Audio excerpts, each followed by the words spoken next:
हरे Krishna everyone, सबका हार्दिक स्वागत है इस डेली श्रीमद् भागवतम की कक्षा में। तो अभी तक हम लोग श्रीमद् भागवतम के पहले स्कंद के तीसरे अध्याय पे चर्चा कर रहे थे और कल 34 नंबर श्लोक तो का था। आज 35 नंबर श्लोक से आगे बढ़ेंगे। शिष्ट परंपरा का पालन करते हैं, मंगलाचरण करते हैं, उसके बाद आगे बढ़ते हैं। ओम ज्ञानतिमिरान्धस्य ज्ञानाञ्जनशलाकया चक्षुरुन्मिलितं येन तस्मै श्रीगुरवे नमः। श्रीचैतन्यमनोष्टं स्थापितं येन भूतले स्वयं रूपकदा मह्यं ददाति स्वपदान्तिकं। नमो विष्णुपादाय कृष्णप्रेष्ठाय भूतले श्रीमते भक्तिवेदान्त स्वामिनिति नामिने। नमस्ते सारस्वते देवे गौरवाणी प्रचारिणे निर्विशेषशून्यवादी पाश्चात्यदेशतारिणे। जय श्री कृष्ण चैतन्य प्रभु नित्यानंद श्री अद्वैत गदाधर श्रीवासादि गौर भक्तवृंद। हरे कृष्ण कृष्ण कृष्ण हरे हरे, हरे राम राम राम हरे हरे। ओम नमो भगवते वासुदेवाय, ओम नमो भगवते वासुदेवाय, ओम नमो भगवते वासुदेवाय। नारायणं नमस्कृत्यं नरं चैव नरोत्तमं देवीं सरस्वतीं व्यासं ततो जयमुदीरयेत्। नष्टप्रायेषु भद्रेषु नित्यं भागवत सेवया भगवती उत्तमा श्लोकैर्भक्तिर्भवति नैष्टिकीम्। हरे कृष्णा। तो हम लोग तभी आप लोग सब देखिए, हम क्या बोलते हैं, नैमिषारण्य के ऋषियों ने 6 प्रश्न पूछे थे और वो 6 प्रश्न के उत्तर में 5 प्रश्न के उत्तर बताते बताते सारे लीला अवतार बताए। 22 लीला अवतार मुख्य रूप से वर्णन किए श्लोकों के माध्यम से। और उसके बाद फिर बता रहे हैं कि जो भगवान, फिर उसके बाद में ये सारे पढ़ने से क्या लाभ होगा। अच्छा, ये सारे अवतार बताने के बाद क्या बताएं कि ये सब अवतार है लेकिन एक अवतार ही है। तो कृष्णा जो है वो फाउंटेन हेड है सारे इनकारनेशन के। और उसके बाद फिर 30 से 34 नंबर श्लोक में बताया कि जो भगवान का विराट रूप है, हाँ, या मटेरियल फॉर्म है, जो ग्रॉस और सेटल जो है, स्थूल या सूक्ष्म जो शरीर है, वो क्या है, वो एक्चुअली विराट रूप भी उसको कई बार कहते हैं भगवान का। वो क्या है, हाँ, और लिविंग में ये सब इमेजिनरी फॉर्म्स हैं। ये रियल फॉर्म्स नहीं है। हाँ, तो फिर जो मटेरियल है उसके बारे में बताया फिर। हाँ हाँ हाँ, सेटल फॉर्म और is beyond actually gross form, and then कैसे भगवान को रियलाइज कर सकते हैं जब इन दोनों से ऊपर निकले, है ना, स्थूल और सूक्ष्म शरीर से आगे बढ़ना पड़ेगा। और उसके बाद एट द एंड हमारी कॉन्स्टिट्यूशनल पोजीशन क्या है कि हम सब क्या हैं, जीवात्मा है ना। हो 35 नंबर श्लोक से जो सेक्शन शुरू होता है उसको, उसमें बता रहे हैं भगवान को डिस्क्राइब कर रहे हैं और भगवान की के कैसे समझें इस बारे में बता रहे हैं। और फिर लास्ट एक सेक्शन रहेगा, उसमें श्रीमद् भागवतम का गुणगान किया जाएगा 44 श्लोक तक, 40 से 44। तो अभी 35 से 39 श्लोक जो है ये बता रहे हैं भगवान के बारे में और भगवान को कैसे समझा जाए इस बारे में। तो भगवान को बता रहे हैं इस पर्टिकुलर श्लोक में कैसे डिस्क्राइब किया गया भगवान को। एवं जन्मानि कर्माणि हया कर्तुरजन रजनस्य च वर्णयन्ति स्म कवयो वेद गुह्यानि हतपते। तो क्या बोल रहे हैं, बोल रहे हैं इस प्रकार विद्वान पुरुष उस अजन्म तथा अकर्ता के जन्मों तथा कर्मों का वर्णन करते हैं जो वैदिक साहित्य के लिए भी ज्ञेय नहीं है, वे हृदयेश हैं। तो बता रहे हैं कि भगवान जो हैं वो कैसे हैं, अजन्मा और अकर्ता। उनके कार्यों का वर्णन करते हैं जो वैदिक साहित्य के द्वारा भी किए नहीं, वैदिक साहित्य भी जिनको पूर्ण रूप से समझा नहीं सकते। हाँ, और वो हृदयेश है। हृदय में हृदय के ईश्वर है। और तात्पर्य में क्या बता रहे हैं प्रभुपाद जी, भगवान तथा जीव दोनों ही मूल रूप से आध्यात्मिक है। तो जीवात्मा हो और परमात्मा, भगवान और हम दोनों ही आध्यात्मिक हैं। अतः दोनों ही शाश्वत हैं, क्योंकि आध्यात्मिक है इसलिए शाश्वत है।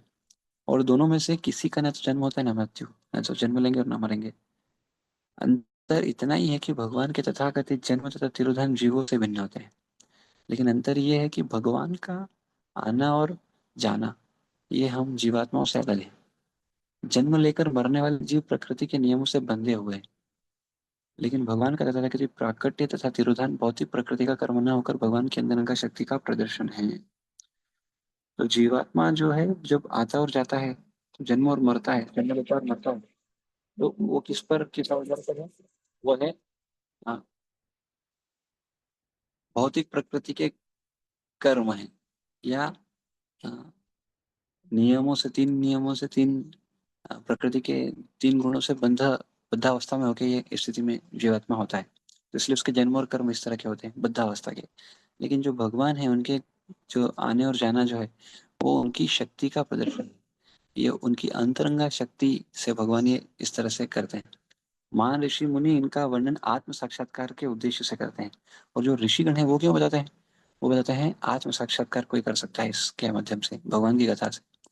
भगवद गीता में भगवान ने कहा है कि भौतिक जगत में उनके तथाकथित जन्म तथा कर्म सब दिव्य है ना। अतः श्रो जन्म कर्म च में दिव्य एवं विवेचित तथा तिक्ता जन्म पुनर्जन्म नियति मामिति सर्जुन। इन कर्मों का ध्यान करने से ही मनुष्य ब्रह्म का साक्षात्कार कर सकता है। तो जब तक व्यक्ति ये पढ़ेगा नहीं, समझेगा नहीं, इसमें मेडिटेट नहीं करेगा, तब तक कोई भी ब्रह्म का साक्षात्कार नहीं कर सकता और भवबंधन से मुक्त हो जाता है। ये करने से ही होगा। क्यों नित्यम भागवत सेवया है? क्यों भागवतम का पठन, क्यों भागवतम का श्रवण, क्यों गीता का पाठ, क्यों गीता का श्रवण इतना महत्वपूर्ण है? क्योंकि इसके बिना जीवात्मा इस संसार से नहीं निकल सकता। हम बोलते हैं इस कलयुग के लिए विधि क्या है? नाम संकीर्तन। बिल्कुल सही बात है। लेकिन वो नाम संकीर्तन सिर्फ मुंह से बोलने वाला नहीं है, वो कानों से श्रवण करने वाला है। तो सबसे इम्पोर्टेंट है श्रवण। इसलिए नाम संकीर्तन को भी कोई बोले और श्रवण करे तो कोई लाभ नहीं होगा। लाभ होगा पर इतना अच्छे से नहीं होगा। इसलिए सबसे महत्वपूर्ण है सुनना। इसलिए भगवान की जो कथा है इसको सुनना। इसलिए कई सीनियर डिवोटी ये बोलते हैं, बोले चैंटिंग से भी इम्पोर्टेंट है हियरिंग। हम देखते भी चैंटिंग का मतलब सिर्फ चैंट नहीं, हियरिंग है। तो हियरिंग बहुत इंपॉर्टेंट है। क्यों? क्योंकि कोई व्यक्ति अगर चैंटिंग करेगा, एक दिन चैंटिंग छोड़ सकता है। और जो व्यक्ति हियरिंग करेगा, वो चैंटिंग करने के लिए प्रेरित होगा। हाँ, कई लोगों को हम देखते हैं सिर्फ चैंटिंग करते हैं, धीरे धीरे धीरे धीरे छूट जाता है। क्यों? लेकिन अगर हियरिंग करते हैं या रेगुलर अध्ययन करते हैं तो क्या होता है? देखिए, आप सिंपल सी बात है, इस दुनिया में कोई भी चीज करने के लिए उसके प्रति उत्साहित होना पड़ेगा, उसके बारे में आपको जानना पड़ेगा। और ये पूरा शास्त्र वही बता रहा है। हाँ, भगवान कितने महान है, दिव्य हैं, ये जानते हैं तब जाके हम उनके प्रति वो भाव से भजन कर पाएंगे। नहीं तो भजन कैसे करेंगे? भजन करने के लिए सामने वाले की ग्रेटनेस पता होनी चाहिए ना। नहीं तो हम तो अहंकार से अपने आप को ग्रेट मानते हैं। हाँ, ये बहुत जरूरी है। तो इसलिए, हाँ, इसलिए जो ऋषिगण हैं जो वो क्यों बताते हैं इसको? ब्रह्म साक्षात्कार के लिए और भवबंधन से मुक्त होने के लिए भगवान की इस तरह की आने और जाने को बताते हैं, उनकी क्रियाकलाप को बताते हैं। श्रुतियों का कथन है कि अजन्मा भी जन्म लेते प्रतीत होता है। श्रुति बोलता है कि जो अजन्मा है, जो कभी जन्म लेता है, वो भी ऐसा लगता है कि जन्म लेता है। परमेश्वर को कुछ करना नहीं होता, लेकिन चूंकि वे सर्वशक्तिमान है, अतएव हर कार्य सहज ही उनके द्वारा संपन्न हो जाता है। तो भगवान को कुछ करने की इच्छा नहीं होती है।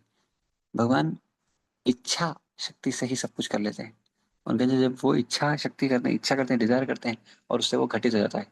पर हमारे साथ ऐसा नहीं, हम सिर्फ इच्छा से कुछ नहीं होगा।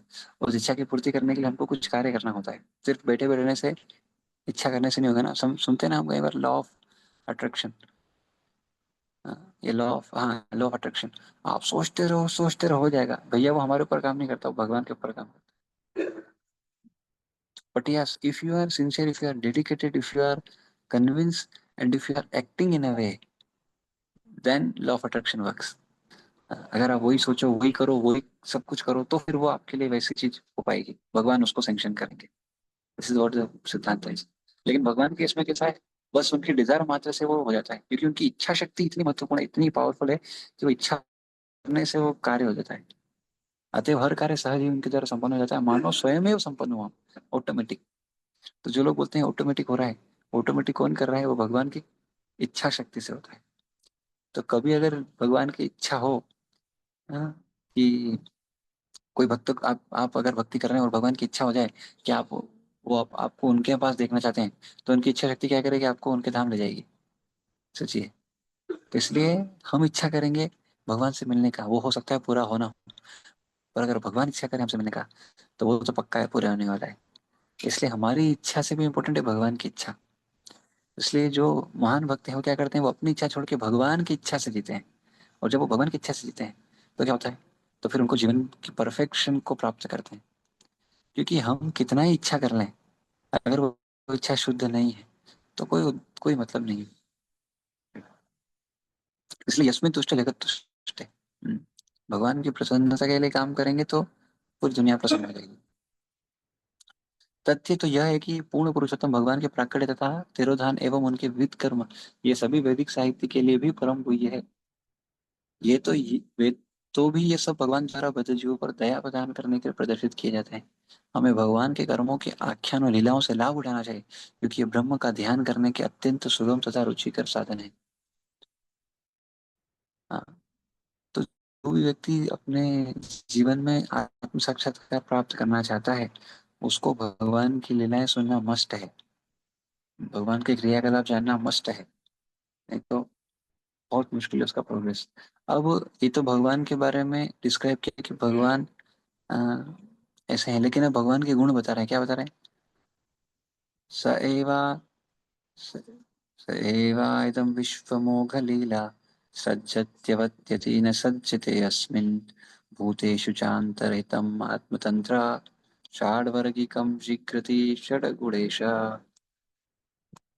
भगवान के गुण बताएं जिनके कर्म सदैव निष्कलुष होते हैं, यानी वो जो भी करें उसमें कोई कलुष, कोई भी कलमश नहीं, कोई भी दोष नहीं है, सदैव निष्कलुष होते हैं। वे भगवान छह इंद्रियों के स्वामी हैं। छह इंद्रियां कौन सी? जब भी छह इंद्रियों का बोले है ना, तो क्या होंगी? पांच कर्म इंद्रिय और एक मन, ये समझना चाहिए, है ना।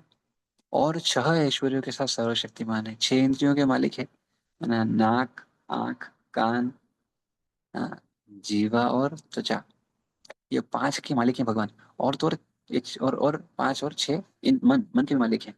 और छह ऐश्वर्यों के साथ सर्वशक्तिमान। छह ऐश्वर्य, हाँ, छह ऐश्वर्य क्या है? छह ऐश्वर्य: सबसे ज्यादा धनवान, सबसे ज्यादा बलवान, सबसे ज्यादा प्रसिद्ध, सबसे ज्यादा सुंदर, सबसे ज्यादा आ, क्या बोलते हैं, जिनके पास ऐश्वर्य है, और सबसे ज्यादा वैरागी। ऐश्वर्य मतलब कौन सा? हाँ, प्रसिद्धि। हम्म। इस तरह से छह ऐश्वर्य, छह इंद्रियां और छह ऐश्वर्य के साथ सर्वशक्तिमान है। वे दृश्य ब्रह्मांडों की सृष्टि करते हैं। जो भी हमको संसार में दिखता है उसकी सृष्टि भी भगवान करते हैं, उनका पालन करते हैं। और रंच मात्र भी प्रभावित हुए बिना उनका संहार करते हैं, यानी उनको आसक्ति नहीं है कि अरे मैं इसको खत्म कर दूंगा तो इनका क्या होगा। हाँ, उसका संहार भी करते हैं। समस्त जीवों के भीतर विद्यमान रहते हैं और सदैव स्वतंत्र होते हैं। ये भगवान की क्वालिटी है कि वो अमोघ लीला है। अमोघ लीला, हाँ, हमारे अमोघ लीला प्रभु भी है। अमोघ लीला मतलब स्पॉटलेस पास टाइम्स। उनकी लीलाएं जो है स्पॉटलेस, कोई दोष नहीं, उसमें कोई दोष नहीं। हाँ, तो भगवान तथा जीवों के बीच का मुख्य अंतर यह है कि भगवान सृष्टा है और जीव सृष्टा है। भगवान बनाने वाले और जीवात्मा बने हुए हैं भगवान के द्वारा। यहाँ पर उन्हें अमोघ लीला कहा गया है, जो इस बात का द्योतक है कि उनके सृजन में कुछ भी शोचनीय नहीं है, किसी तरह का लेश मात्र भी नहीं है, किसी भी तरह का उसमें दोष नहीं है। परफेक्ट। भगवान की क्रिएशन में हर चीज परफेक्ट हो सकता है, हमको ना पता हो कि कैसे परफेक्ट है, लेकिन हर चीज परफेक्ट है। जो लोग उनकी सृष्टि में गड़बड़ी उत्पन्न करते हैं वे स्वयं विचलित होते हैं। और जो भी देखो आप, जो भी गड़बड़ मारता है उसका पतन होता है ना? वे समस्त भौतिक संतापों से परे हैं, क्योंकि वे क्षय तथा त्याग से संपन्न है। छह ऐश्वर्य धन शक्ति यश सौंदर्य ज्ञान त्याग से संपन्न, पूर्णतया संपन्न है। इस प्रकार वे इंद्रियों के स्वामी हैं, और इस तरह से वो सारी इंद्रियों के स्वामी हैं और छह ऐश्वर्यों के भी स्वामी हैं। उनके द्वारा इन दृश्य जगतों की सृष्टि उन जीवों के उद्धार के लिए की जाती है। क्यों की गई है? इस सृष्टि का उद्देश्य क्या है, क्यों बनाई गई सृष्टि? इस सृष्टि का निर्माण किया गया भगवान ने उन जीवों के उद्धार के लिए जो तीन प्रकार के क्लेशों से ग्रस्त है। तो हम सुनते हैं कई बार कि भगवान ने ये सृष्टि क्यों बनाई? ये सृष्टि बनाई भगवान ने क्योंकि हम भगवान से स्वतंत्र इच्छा किए और हम भगवान के धाम में तो वहां से आए। लेकिन एक्चुअली ये सही नहीं है, है ना। दो मत है इसमें, ये एक बताया गया और दूसरा दूसरा ये बताया गया। तो इसमें वो वाला मत इतना सही नहीं सटीक बैठता है, क्योंकि उसमें शास्त्र एकत्ववाद नहीं हो पाता है। हाँ, इसमें शास्त्र एकत्ववाद है, इसलिए इसको स्वीकार ज्यादा किया जाता है। तो भगवान ने ये संसार का निर्माण क्यों किया, ये इसका मेन कारण है। ये प्रभुपाद यहाँ लिख रहे हैं, इसको देखिए। प्रभुपाद ये नहीं बोल रहे कि हमने वहां द्वेष किया इसलिए आए, नहीं। प्रभुपाद क्या लिख रहे हैं यहाँ पे, उनके द्वारा इन दृश्य जगतों की सृष्टि उन जीवों के उद्धार के लिए की जाती है जो 3 प्रकार के क्लेशों से ग्रस्त है। तो जीवात्मा को इन 3 प्रकार के क्लेशों से मुक्त करने के लिए भगवान ने सृष्टि का निर्माण किया। हाँ, वे उनका पालन करते हैं और समय आने पर किसी प्रकार से प्रभावित हुए बिना उनका संहार, हाँ, कर देते हैं। तो हाँ, जीवात्मा को कष्ट से निजात देने के लिए भगवान ने सृष्टि का निर्माण किया है, ताकि वो यहाँ पर आके भगवान का भजन करके निकले। ये तो कष्ट में तो थे ही, हर तरह से। हम्म। कहीं भी भगवान के धाम के अलावा, भगवान के स्मरण के अलावा हर व्यक्ति कष्ट में ही है, चाहे कहीं भी रहे। वे इस भौतिक सृष्टि से बाहर रूप से उसी तरह संबंधित है जिस प्रकार के पदार्थ से संबंधित हुए बिना कोई सुगंधी का सेवन करता है। अतएव इष्टाहीन तत्व समस्त प्रयासों के बावजूद भगवान के पास तक नहीं पहुंच पाते। हाँ, अभी भगवान के गुण बताने के बाद अब बता रहे हैं कि जो जो बुद्धिमान नहीं है वो भगवान को नहीं समझ सकते। न चा न चास्य कश्चिन पुणेन धातु रवेति जन्तोकमनीष भूति नामानि रूपाणि मनोवचोभिः संतन्वतो नटचर्यामि भाग्य। मूर्ख मनुष्य अपने अल्प ज्ञान के कारण भगवान के रूपों, नामों तथा कार्यों की दिव्य प्रकृति को नहीं जान सकते। कौन नहीं समझ सकते? मूर्ख लोग, जो बुद्धिमान नहीं है। हाँ, अल्प ज्ञान के कारण, जो उनको थोड़ा बहुत ज्ञान है, जो उन्होंने संसार में देखा, उसके माध्यम से वो भगवान के रूप, नाम, हाँ, कर्म और प्रकृति को नहीं जान पाएंगे। क्यों? क्योंकि वे तो किसी नाटक के एक पात्र की तरह कार्य कर रहे होते हैं। क्योंकि वो क्या कर रहे हैं, वो तो नाटक का एक एक रोल प्ले कर रहे हैं और उसी में अपने आप को, अपना सब कुछ मान लिए। We are, we are actually playing the role. तो ये जो हमारे शरीर की उपाधियां हैं, ये सब क्या है, ये सब हम, we are playing the role actually, we are not this all, we are just playing the role. Somebody is a grasta, he is playing the role of a grasta. Somebody is a brahmachari, he is playing a role of brahmachari. He is not a brahmachari, he is not a grasta. Somebody may be a sannyasi, he is playing a role of sannyasi, he is not a sannyasi actually, he is a ऊपर भर कमरो दास दास दास दासानु दास। बस यही एकमात्र हमारी identity, हमारी उपाधि है। जो व्यक्ति इसको जल्दी रियलाइज कर ले, समझ ले, वो इससे मुक्त हो सकता है, इस रोल से निकल जाएगा और अपने ओरिजिनल रोल, जो आत्मा का रोल है, उसमें स्थापित हो सकता है। तो किसी नाटक में एक पात्र की तरह कार्य कर रहे हैं, होते हैं न, तो ऐसे मनुष्य अपने तर्क या अपनी वाणी द्वारा भी ऐसी बातों को व्यक्त कर सकते हैं। परम सत्य के दिव्य स्वभाव का कोई भी ठीक से वर्णन नहीं कर सकता।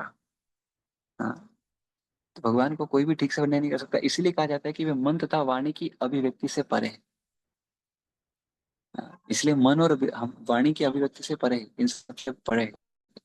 फिर भी कुछ ऐसे अल्पज्ञ व्यक्ति हैं जो अपने अपूर्ण तर्क वितर्क द्वारा तथा परमेश्वर के कार्यों को दोषपूर्ण वर्णन के द्वारा परम सत्य को जानना चाहते हैं। लेकिन फिर भी कुछ लोग हैं जो कुछ छोटे मोटे ज्ञान से वो अपूर्ण तर्क वितर्क और भगवान के कार्यों में दोषपूर्ण वर्णन करते हुए परम सत्य को जान पाएंगे। क्या जान सकते हैं? कभी नहीं जान सकते। भगवान को कोई व्यक्ति नहीं जान सकता जब तक भगवान कृपा ना करे। इसलिए कोई व्यक्ति अपने आप से सिद्धि प्राप्त नहीं कर सकता जब तक भगवान उस पर कृपा ना करे। तो हर व्यक्ति कितना भी साधना करे कोई, और साधना से अल्टीमेटली भगवान की कृपा को आकर्षित करने के लिए हम करते, ताकि वो कृपा से हम सिद्ध हो पाए।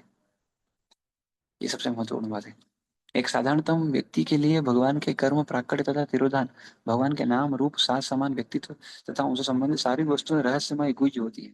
हमको नहीं पता भगवान ने क्यों करी ये लीलाएं। जब हम शास्त्र पढ़ते हैं, कोई हमको बताता है, तो हम समझ पाते हैं। भौतिकतावादी की 2 कुटियां हैं, एक सकाम कर्मियों की तथा दूसरी मीमांसकों की। सकाम कर्मी जो हाँ, हाँ, एक कार्य करते हैं काई के लिए, एक पर्टिकुलर उद्देश्य से, और दूसरे मीमांसक जो तर्क वितर्क के आधार पे कार्य है ना, ये सब करते हैं। सकाम कर्मियों को परम सत्य की तनिक भी जानकारी नहीं होती, क्योंकि ये किसमें लगे हुए हैं, ये तो सिर्फ और सिर्फ अपना कार्य की पूर्ति में लगे हुए हैं। अपने कार्य उनको कुछ चाहिए, उसके लिए कार्य कर रहे हैं। और मीमांसक सकाम कर्मों से निराश होकर परम सत्य की ओर मुख मोड़ते हैं।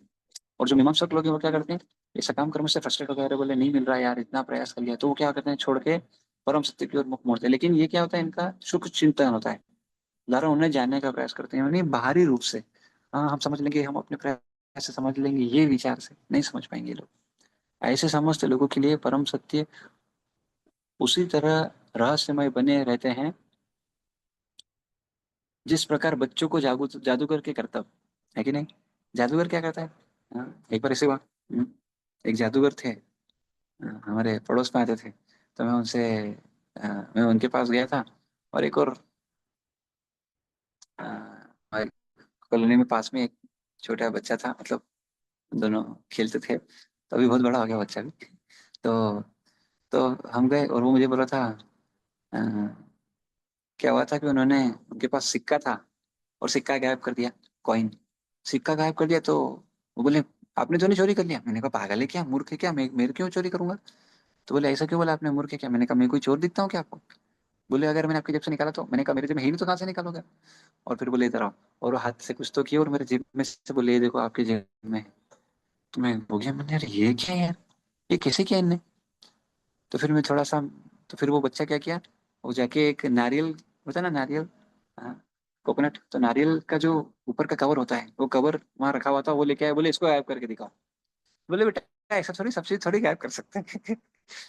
तो लेकिन क्या होता है, जब भी कुछ भी इस जादूगर जादू का करतब दिखाता है तो हमको पता नहीं कैसे हुआ ये। और सबसे महान जादूगर तो भगवान है। हाँ, हमको पता ही नहीं कैसे भगवान ये सब कर रहे हैं। और कोई अपने आप से कितना भी प्रयास कर ले, अरे कैसे हुआ ये, क्या किया है आपने, हाथ में कहाँ गायब किया है, वो कहाँ गया है, ये सबसे नहीं समझ सकता है ना। जब वो रिवील करेगा तभी जान पाएगा। करेक्ट। तो इसी तरह से जादूगर जो बच्चों लोग हैं, जो जादूगर के कर्तव्य, जिस बच्चे के लिए पता नहीं कि कैसे ये जादू हुआ, उसी तरह भगवान की लीलाएं, भगवान का आना जाना, ये सब उस व्यक्ति के लिए भी। और ये इस तरह से जो फ्रस्ट्रेट होकर सकाम कर्मों से निकल के मीमांसक बने हैं, ये शुष्क चिंतन द्वारा अपने भौतिक बुद्धि से इसको नहीं समझ सकते। परम पुरुष की जादूगरी के छले जाकर अभक्तगण सदैव अज्ञान में पड़े रहते हैं। हाँ। और ये कैसे हो गया, अरे ऐसा संभव ही नहीं, ऐसा बोल देते हैं वो लोग, क्योंकि समझते नहीं है वो। भले ही वे सकाम कर्म तथा तर्क वितर्क में कितने ही निपुण क्यों ना, ऐसे सीमित ज्ञान के द्वारा वे अध्यात्म के गुही क्षेत्र में प्रवेश नहीं कर पाते। तर्कवादी सकाम कर्मियों से थोड़े बेहतर होते हैं। ये थोड़ा तर्क के आधार पर समझते हैं। ऐसा नहीं कि इनको कुछ चाहिए, थोड़ा तर्क करके जानने का कोशिश करते हैं, थोड़े बेहतर हैं। लेकिन वे भी मोह के चंगुल में रहने से यह मान लेते हैं कि जिस वस्तु में कोई नाम रूप तथा कर्म हो, वह भौतिक शक्ति से उत्पन्न है। ऐसे लोगों के लिए परमात्मा रूप है, नामहीन तथा कर्महीन है। और चूंकि ऐसे मीमांसक ज्ञानी भगवान के दिव्य नाम तथा रूप की बराबरी संसारी नामों तथा रूपों से करते हैं, अतः वे सचमुच अज्ञानी हैं। तो कई बार उदाहरण हम देते हैं, भौतिक चीजों से भगवान को समझाते हैं, पर भगवान को क्या भौतिक चीज से समझा जा सकता है? नहीं। पर हम समझने के लिए हमको जो इस दृश्य जगत में हम जो समझ रहे हैं उसके आधार पे वो भगवान को समझना चाह रहे हैं। पर ये दृश्य जगत भी भगवान बनाए, तो इसे समझ पा रहे हैं, दैट इज गुड। पर ऐसा नहीं कि बस उसी से समझ सकते हैं भगवान, हम समझना पे कि हम हमारी बुद्धि से नहीं समझ सकते। जब भगवान चाहेंगे तो ही रिवील हो पाएगा। पर थोड़ा तर्क वितर्क के आधार पर थोड़ा मदद मिलेगा आपको, ये बात सही है। लेकिन ऐसा नहीं कि इससे ही पूरा समझ लोगे आप हमारे। इसलिए कोई शास्त्र को कितनी भी तरह से तर्क वितर्क करे, इसलिए जितने भी ज्ञानी हैं, ऐसा नहीं कि ये भगवान के भक्त हो गए।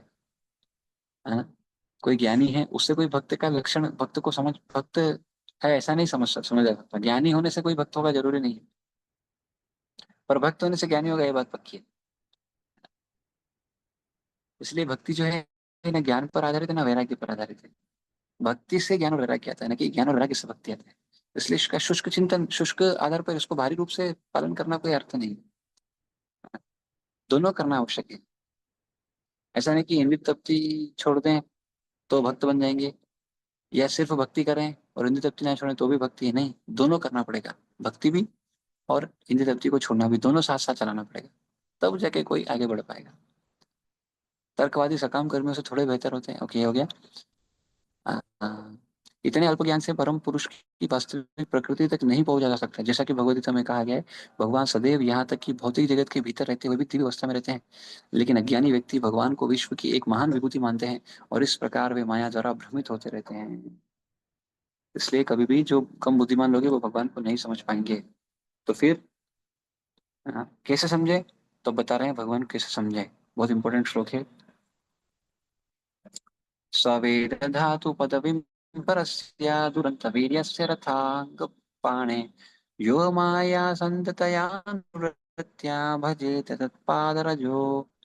भजेत तत्पाद सरोज गंधम। कैसे? जो बिना हिचक के अबाध रूप से अपने हाथों में रथ का चक्र धारण करने वाले भगवान के चरण कमलों की अनुकूल सेवा करता है, ये है विधि।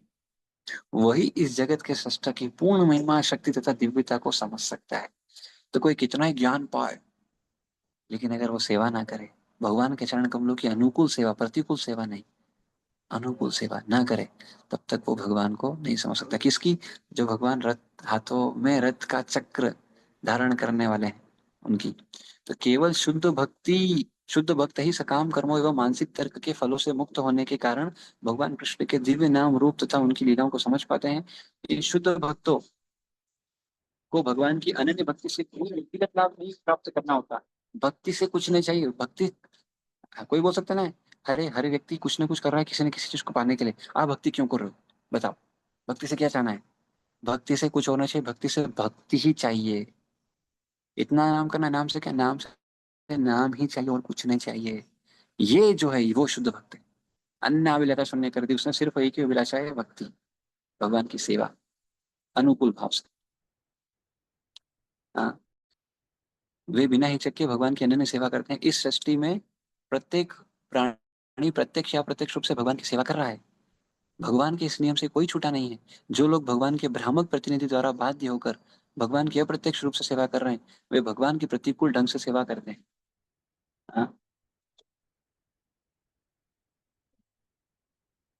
किंतु जो उनके प्रिय प्रतिनिधि के निर्देशन में प्रत्यक्ष सेवा करते हैं, वे उनकी अनुकूल सेवा करते हैं। तो जो गलत व्यक्ति के चपेट में आके और उसके अनुसार सेवा कर रहा है, वो भी एक्चुअली वो भी सेवा कर रहा है, लेकिन कैसा? प्रतिकूल ढंग से।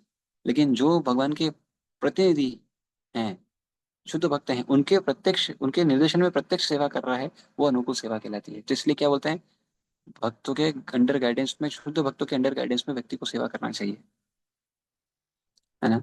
ऐसे अनुकूल सेवक भगवत भक्त ही होते हैं, और वे भगवत कृपा से अध्यात्म के गुह्य क्षेत्र में प्रवेश कर पाते हैं। लेकिन मनोधर्मी सदा अंधकार में ही पड़े रहते हैं।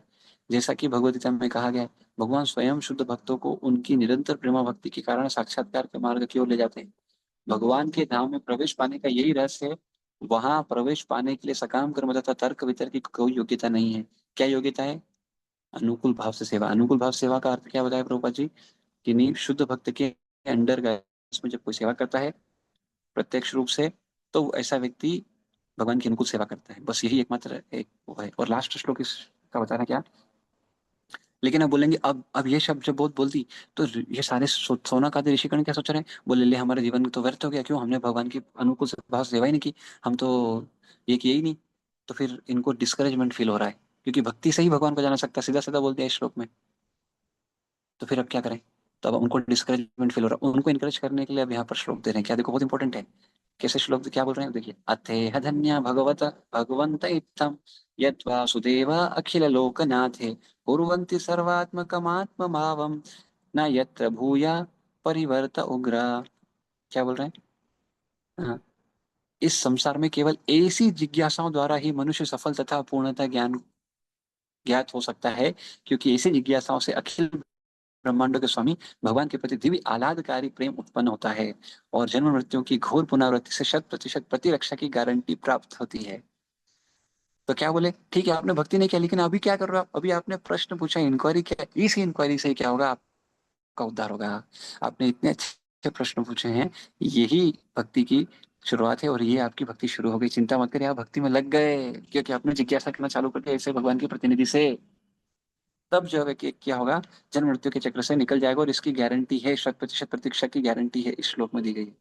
यहाँ पर शुद्ध गोस्वामी द्वारा शौनक आदि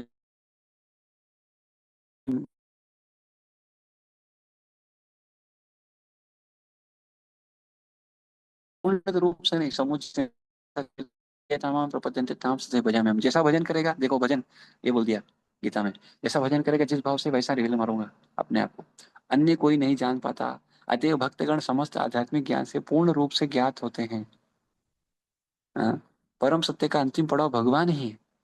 निराकार ब्रह्म तथा अंतर्यामी परमात्मा भगवान के ज्ञान की में सम्मिलित है। इसमें ऑलरेडी आ जाएगा। तथा जो भगवान को जान सकता है, वह उनके विषय में, उनकी नाना शक्तियों तथा उनके अंशों के विषय में स्वतः ही सब कुछ जान लेता है, अतएव भक्तों को परम भाग्यशाली सफल कहा गया है। भगवान का 100% भक्त जन्म मरण के चक्र के भयानक भौतिक तापों के प्रति निश्चेष्ट रहता है।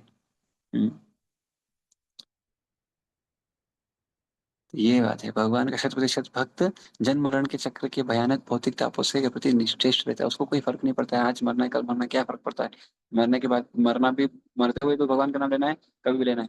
तो प्रोपा जी का एक दृष्टांत था। प्रोपा जी कलकत्ता में थे और उस समय पर ऐसा वर्णन था कि जापानीज लोग भारत में अटैक करने वाले, क्योंकि ब्रिटिश राज था। तो प्रोपा जी, सब लोग भाग रहे थे, अलग अलग जगह निकल रहे थे। कलकत्ता उस समय पर उनका मेन वो था। तो उस समय पर प्रोपा जी कलकत्ता में थे और प्रोपाद सब लोग भाग रहे थे। प्रोपाद को बोले चलिए स्वामी जी आप भी चलिए, आप क्यों परेशान हो रहे हैं? तो बोले क्या फर्क पड़ता है, हाँ, मृत्यु भी कृष्ण है, एक दिन तो सबको मरना है, क्या फर्क पड़ता है। हाँ, मैं तो यहीं बैठ के भगवान का भजन करूंगा। तो ये होते हैं भगवान के शुद्ध भक्त, महान भक्त, इनको इस सबसे कोई फर्क नहीं पड़ता है। तो ये स्थिति सबसे इंपॉर्टेंट है। तो ये कौन हो सकता है? ये भगवत भक्त ही हो सकता है। तो भगवान यहाँ पर बता दिए, हाँ, सुध गोस्वामी यहाँ पर बता दिया कि भगवान को प्राप्त करने की एकमात्र विधि भक्ति है। कोई तर्क से नहीं समझ सकता, कोई सकाम कर्म से नहीं समझ सकता। सिर्फ और सिर्फ भगवत भक्त ही भगवान को समझ पाते हैं।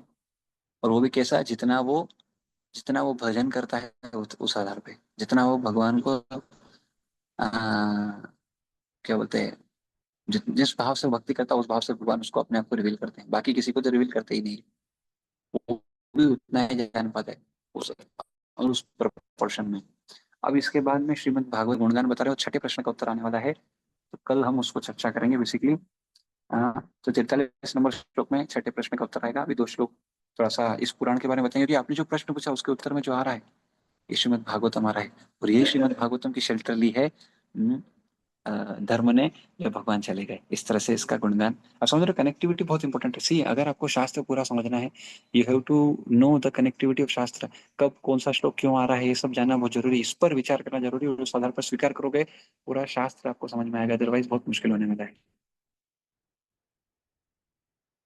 तो विल एंड हियर। जय ग्रंथ श्रीमद् भागवतम की जय, श्रील प्रभुपाद की जय, निताय गौर प्रेमानंदे, Hare Krishna. So thank you everyone. Anand Prabhu, Hiteshi Mata ji, Manisha माता जी, मोहिनी माता जी, कुमार माता जी, स्वाति माता जी, एंड ओके, और थैंक यू एवरीवन। किन्हीं को कुछ बोलना है तो बोल सकते हैं, अदरवाइज यहाँ पे एंड करेंगे हम लोग। कल का श्लोक, कल का क्लास ज्यादा इंपॉर्टेंट है, क्योंकि उसमें छठे प्रश्न का उत्तर भी आएगा और भागवतम का गुणगान है, तो उसको मिस मत करिए। तो ठीक है, फिर यहाँ पर एंड करते हैं, किन्हीं को कुछ नहीं बोलना है तो। चलो प्रभुपाद की जय, हरि हरि बोल, हरे कृष्ण।